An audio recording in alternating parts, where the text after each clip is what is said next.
Olá, amigos.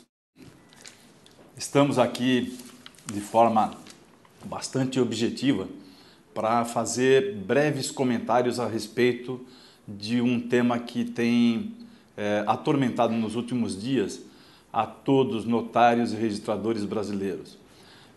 Nossas observações serão feitas em torno das disposições trazidas pelo provimento da Corregedoria Nacional de Justiça, número 34, de 9 de julho do corrente exercício. Nossa pretensão nessa rápida explanação é de trazer, agrupada de 3 formas distintas, algumas informações. A primeira delas, trazendo aspectos gerais a respeito do que institui, da obrigação instituída pelo provimento 34 para todos os notários e registradores, sejam eles titulares ou designados para responder pela delegação vaga.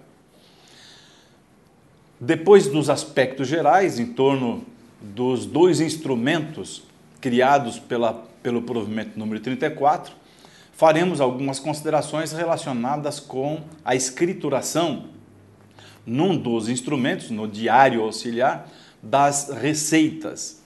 E, por fim, o terceiro grupo de informações relacionados estão com as despesas. Importante iniciar fazendo aqui uma distinção muito importante, muito oportuna, a respeito do esse diário auxiliar instituído pelo provimento 34, com a regra já bastante antiga de escrituração de livro caixa para os fins de apuração do imposto de renda. O livro instituído pelo provimento 34, denominado diário auxiliar, é um livro de natureza administrativa que não tem por objetivo a apuração do imposto, muito embora traga aí uma certa contradição a esse respeito. O fundamental é que esse livro, se permanecer válido, terá como objetivo a demonstração financeira da unidade e, sobretudo, a demonstração de que está sendo respeitada a tabela de emolumentos do Estado. Enquanto que o livro que já existe na legislação tributária federal há muitos anos, esse sim tem por objetivo a apuração do imposto. Logo, as receitas e as despesas nesse livro tributário, elas devem ser reconhecidas como tal, levando-se em conta critérios trazidos ou fixados por norma federal, ou norma que tem a ver exclusivamente com o imposto de competência da União. Nesse passo já dá para a gente considerar, então, alguns aspectos considerados gerais do provimento número 34 do CNJ. O primeiro aspecto importante é que são criados, então, 2 livros. O artigo 1º institui o dever de escrituração do livro Diário Auxiliar de Receitas e Despesas. E o artigo 2º, nas especialidades em que for possível, o dever, então, de escrituração do livro de controle de depósito prévio. Importante salientar que o livro de controle de depósito prévio, ao qual não dedicaremos qualquer outra consideração, é importante levar em conta que nesse livro se registra valores que ainda não são emolumentos, via de consequência, também não são considerados renda. E se não são renda, ainda não devem ser oferecidos à tributação do imposto incidente sobre ela.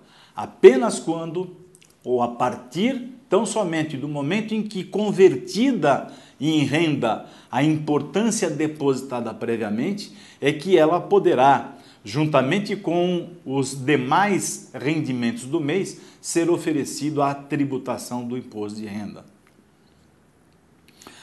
A vigência do provimento número 34, que de início era de 15 dias após a data da sua publicação, mas que por força da edição do provimento 35 passou a ser obrigatória a sua escrituração a partir de 12 de agosto próximo. A partir desse momento, notários e registradores titulares ou designados devem passar a escriturar as receitas e as despesas da unidade neste instrumento e mantê-lo à disposição da corregedoria geral ou permanente, conforme o caso, durante todo o tempo. E no início do exercício seguinte, o livro devidamente impresso com termo de abertura e encerramento, com páginas numeradas, devidamente rubricadas, deverá esse instrumento ser apresentado ao juiz corregedor permanente. Prazo, repito, até dia 10 de fevereiro do ano seguinte. Especificamente com relação às receitas, o provimento número 34 estabelece algumas regras das quais vale a pena destacar as seguintes. A primeira, que somente o valor dos emolumentos que pertencem ao notário ou ao registrador é que devem ingressar nesse livro como receita. Todas aquelas outras parcelas pagas pelo usuário, mas que serão repassadas aos cofres de entidades ou do próprio Estado, conforme legislação própria, estas parcelas não têm trânsito livre por esse instrumento. Nele, apenas e tão somente o valor pertencente ao notário ou ao registrador é que poderá ser lançado como receita. E essas receitas serão lançadas ou escrituradas nesse livro seguindo critérios como, primeiro, por especialidade. No caso dos cartórios, das unidades que acumulam ofícios, as receitas devem ser escrituradas uma a uma, primeiro de um ofício, relativos a um ofício, e em seguida a do outro ou dos outros. Vamos admitir aqui o registro de imóveis, como exemplo, o registro de imóveis com registro de títulos e documentos. Então, naquele dia se escritura uma a uma todas as receitas do registro de imóveis, para, em seguida, se escriturar também uma a uma as receitas do RTD. Essa regra está prevista lá no parágrafo 3º do artigo 2º do provimento em exame.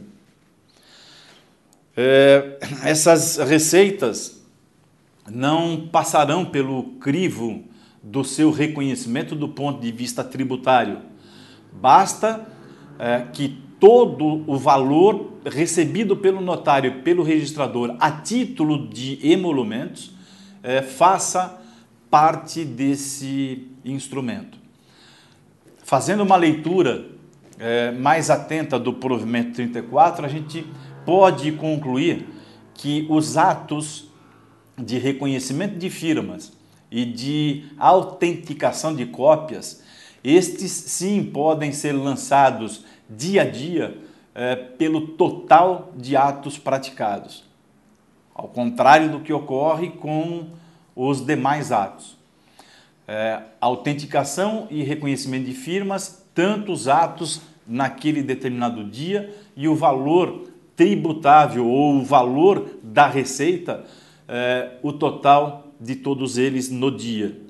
Os demais atos, a necessidade, pelo que prescreve o próprio provimento 34, de se mencionar em relação a cada um deles a norma relativa à tabela de emolumentos aplicável àquele caso.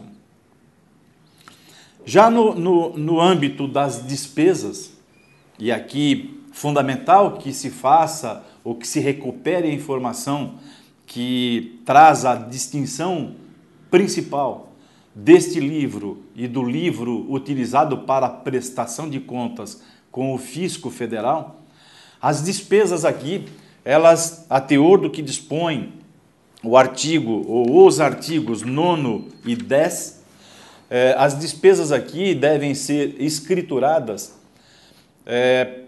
levando-se em conta tudo aquilo quanto foi gasto em relação à unidade. Então, a manutenção da unidade e tudo mais que gasto para a prática dos atos terão espaço nesse livro auxiliar instituído pela Corregedoria Nacional de Justiça. Lá no livro fiscal, vocês já bem sabem, por lá há restrições que não se vê por aqui. Lá no livro fiscal, nem toda despesa paga é reconhecida como dedutível, ou, por outra, é reconhecida como despesa que produza o efeito de redução da base de cálculo do tributo. Tributo, imposto de renda, de competência da União. Enquanto que no livro do provimento 34, repito, livro administrativo, se pode, a teor do que dispõe o artigo 10 do provimento 34, ser lançado ou ser escriturado todos os valores pagos para o exercício da atividade delegada, essa situação faz ou estabelece um diferencial ou uma distinção bastante importante. Se levarmos em conta a aplicação do artigo 10 do provimento 34, esse livro não poderá ser o mesmo a ser utilizado para a prestação de contas com o fisco. Há necessidade de fazer um livro para atendimento de tudo aquilo que estabelece o provimento 34 e outro para cumprimento das regras tributárias há muito já vigentes. Essas primeiras considerações levam em conta, inclusive, estratégias de treinamento para que esse livro, a partir do dia 12, se mantida essa data como de termo inicial de vigência do provimento 34, a fim de que se cumpra desde logo com todo esse conteúdo normativo. Já há movimentos por todo o país de reuniões de treinamento para que notários e registradores consigam colocar em prática de forma apropriada aquilo que está no provimento 34 e que sigam colocando em prática aquilo que já está em vigor relativamente à apuração do imposto de renda. Por exemplo, nesse próximo dia 9 de agosto, eu estarei, a convite das entidades de classe do estado de Pernambuco, para discutir, num planejamento feito de uma estimativa de 5 horas, para discutir o provimento 34 e a legislação tributária federal, para que depois desse encontro, de lá saiam todos os participantes com a convicção de que devem aplicar cada regra para o cumprimento de cada uma das obrigações. No mais, nós da consultoria INR, que é o órgão consultivo das publicações INR, qual eu tenho a grata satisfação de coordenar, nós todos por lá ficamos à disposição de todos os notários e registradores brasileiros para tentar dirimir eventuais dúvidas que possam existir acerca dessa matéria, desses dois conteúdos ou conjuntos normativos. E à disposição das entidades de classes estaduais para visitar os seus respectivos estados, promovendo encontros como esse que será realizado no estado de Pernambuco esta semana. Muito obrigado pela atenção e à disposição de todos, não só em relação a essa matéria, mas em tudo aquilo que diz respeito ao direito tributário aplicado aos serviços notariais de registro. Até breve.